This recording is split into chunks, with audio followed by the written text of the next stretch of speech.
Hello viewers, welcome to Shilfi Crochet and Craft Tutorial. இது போல மணி வச்ச ஒரு டாலர் எப்படி செய்யறதுன்னு இன்னைக்கு நான் கற்றுக் கொடுக்க போகிறேன். இதை ஒரு செயின்லேயோ இல்லை நெக்லஸ்லேயோ நம்ம போட்டுக்கலாம்.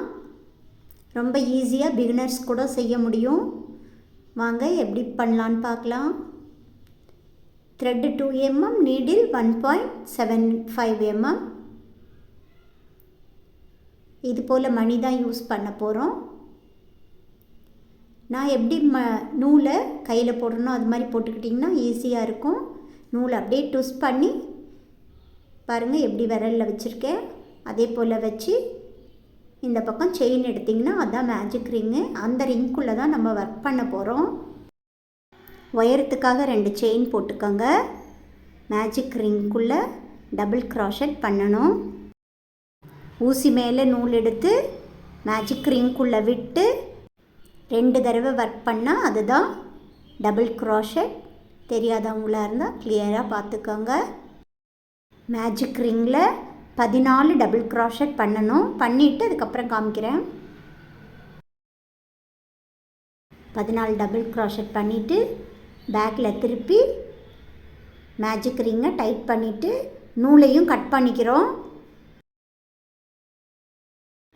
3வது செயின் கேப்பில் விட்டு ஸ்லிப் நாட் பண்ணிவிட்டு முடிச்சுக்கலாம்.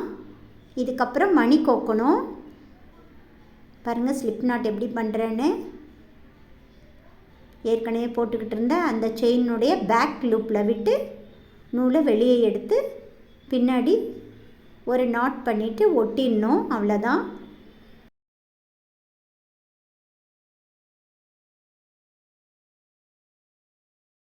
மணி கோக்கிறதுக்காக இந்த மாதிரி நார்மல் நூல் எடுத்துட்டு ஊசியில் கோத்துக்கோங்க.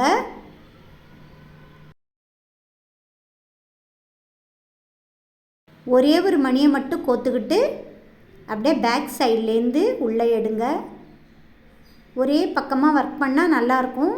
பேக்லேருந்து மட்டும் மணியை எடுத்திங்கன்னா நான் எப்படி காமிக்கிறேனோ அது போல் செய்யுங்க.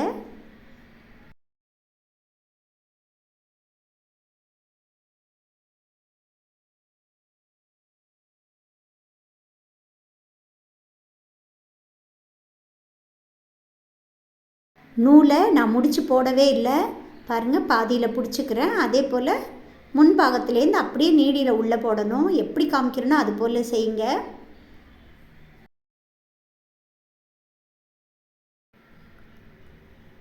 டைட் பண்ணிக்கோங்க. நீங்கள் இந்த மாதிரி நூலுன்னு இல்லை, எந்த நூல்லையுமே செய்யலாம். அதுக்கு என்ன பண்ணணும்னு நான் காமிக்கிறேன். மணியை ஒரு 7-8 மணி அப்படி அடுக்கி பாருங்கள். அடுக்கி அந்த சென்டர் பகுதி வரைக்கும் அடுக்குனிங்கன்னா உங்களுக்கு தெரியும் எவ்வளோ கேப் விட்டு விட்டு நம்ம செய்யணும்.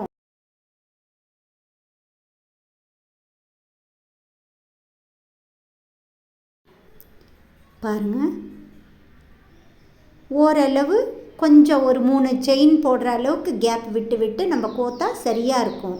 நீங்கள் இந்த மணி தான் இல்லை, வேறு எந்த மணி கூட வச்சு நீங்கள் இது மாதிரி செய்யலாம். பாருங்கள் பார்த்துக்கோங்க. இப்போ எடுத்துட்டு நான் எவ்வளோ கேப்பு விடுறேன்னு.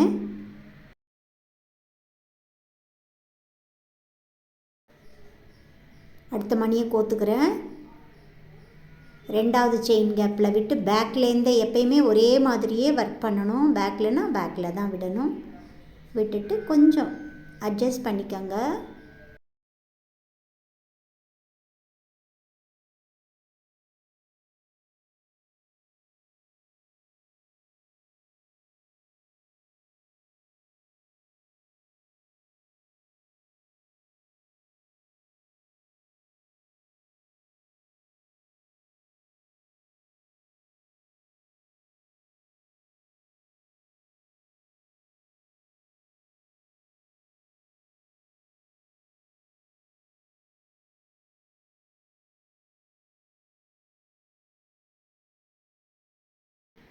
மூணாவது மணியும் கோத்துக்கிறேன். அடுத்த செயின் கேப்பில் விட்டு எடுத்துட்டு பாருங்கள் ஒரு சின்ன சின்ன கேப்பு விட்டு பண்ணிங்கன்னா கரெக்டாக இருக்கும். முடிக்கும் போது உங்களுக்கே தெரியும். உங்கள்கிட்ட இந்த மாதிரி மணி இல்லை, வேறு உருண்டையாக மணி இருக்குது, இல்லை வேறு மாதிரி மணி இருந்தாலும் நீங்கள் யூஸ் பண்ணலாம். பெரிய மணி இருந்தால் கூட யூஸ் பண்ணலாம்.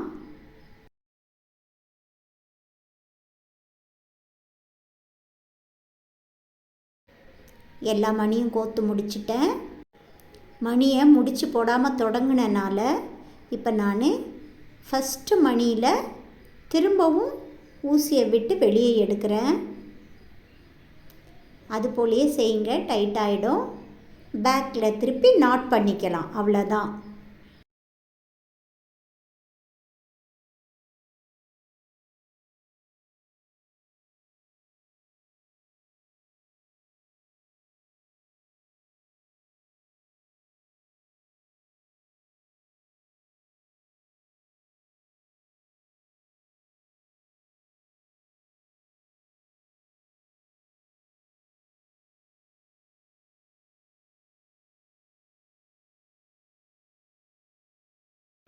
இப்போ நூலை ஜாயின் பண்ணிக்கோங்க. ஏதோ ஒரு கேப்பில் விட்டு நூலை ஜாயின் பண்ணிக்கிட்டு ஒரு செயின் போட்டுக்கோங்க.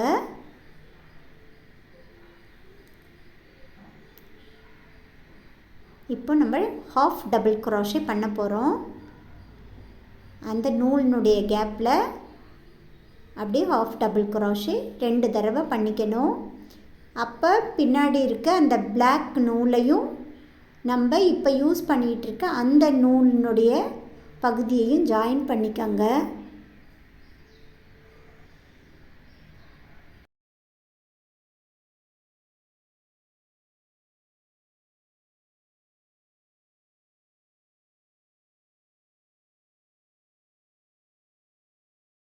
அடுத்த கேப்பில் திரும்ப 3 தடவை ஆஃப் டபுள் க்ரோஷே பண்ணணும்.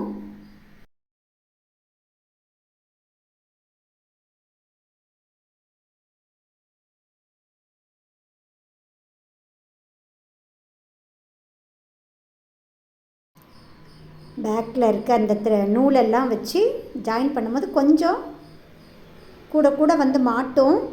அதனால் அதை வச்சே செஞ்சிங்கன்னா கொஞ்சம் ஸ்ட்ரென்த்தாக இருக்கும்.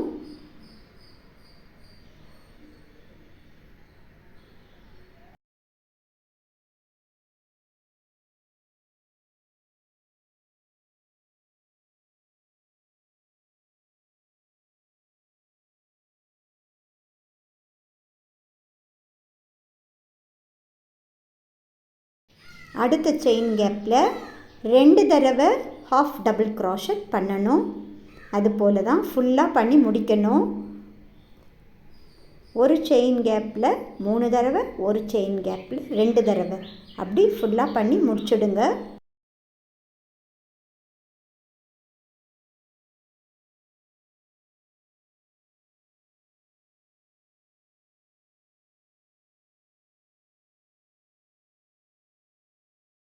பாருங்கள், ஃபுல்லாக ஒர்க் பண்ணி முடிச்சிட்டேன். இப்போது ஸ்லிப் நாட் பண்ணணும். 2வது செயின் கேப்பில் விட்டு ஸ்லிப் ஸ்டிச் பண்ணி முடிக்கணும்.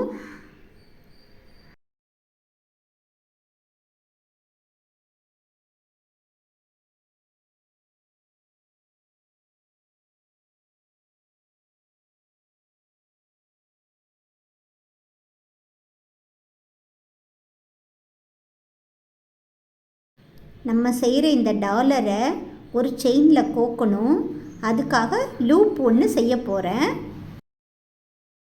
12 செயின் போட்டுக்கோங்க.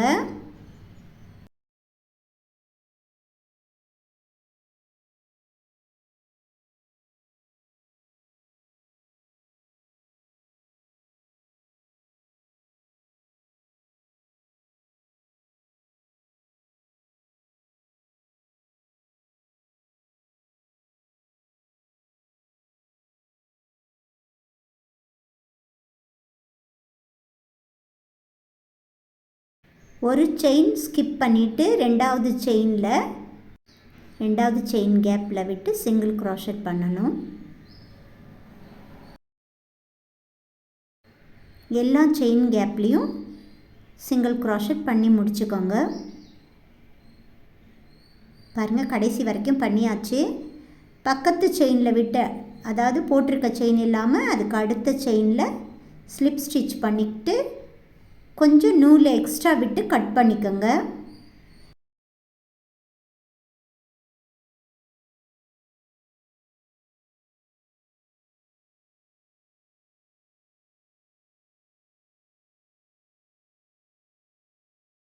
இது போல் நீடில் எடுத்து, நீடில் இல்லைன்னா க்ராஷெட் ஊசியாலேயே நம்ம பண்ணிக்கலாம். இப்போ நீங்கள் ஸ்ட்ரைட்டாக பேக்கில் வச்சு அப்படியே தைச்சிடலாம். இல்லையா எந்த செயினில் நீங்கள் போட போகிறீங்களோ அதில் மாட்டிட்டு அதுக்கப்புறம் வச்சு தைச்சிக்கலாம். உங்கள் வசதி தான்.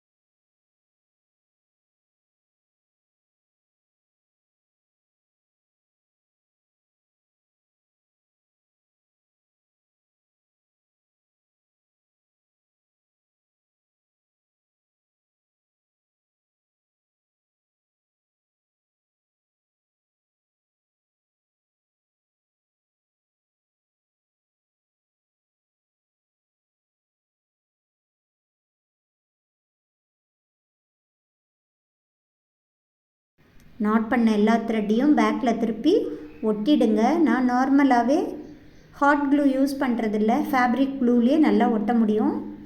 அது போல் ஒட்டிக்கங்க. பாருங்கள், இது போல் ஒரு சின்ன லூப்பு, இந்த டாலரை செயினில் போடுறதுக்காக உள்ள லூப். அது பாருங்கள், இவ்வளோ ஒரு அழகான ஒரு டாலர் எப்படி செய்கிறதுன்னு கற்றுக்கிட்டீங்க. என்னோட இந்த வீடியோ உங்களுக்கு பிடிச்சிருந்தா லைக் பண்ணுங்கள், ஷேர் பண்ணுங்கள், சப்ஸ்கிரைப் பண்ணி பாருங்கள். பக்கத்தில் உள்ள பெல் ஐக்கானை கிளிக் பண்ணி ஆல் கிளிக் பண்ணி வச்சுக்கோங்க. தேங்க்யூ.